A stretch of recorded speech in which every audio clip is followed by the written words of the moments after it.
This is Mr. Martin. These are the video solutions for Worksheet 8.7a. This is the solution for number 4.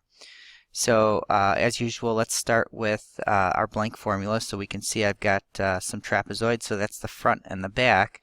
And notice that even though it's the front and the back, those are going to be our bases of our prism. So I need the area of a trapezoid. So that's B1 plus B2. Don't forget those parentheses, that's important.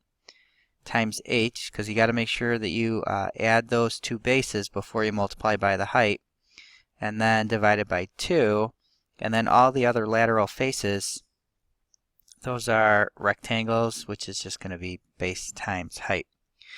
Alright, so let's start with the bases, which again I said were the trapezoids. So you can see one of them is over here in the front. There's a trapezoid in the front, and then the other one is here in the back, so we can see that one. So the area of the bases, so I've got B1, which is 3, plus B2, which is 7, times the height, which they give me is 3.5, divided by 2. And then there's a front and a back, so I'm going to multiply this by 2, and we should get 35. As always, you should pause the video when we get to these calculations and do your calculations and make sure you get the same as mine.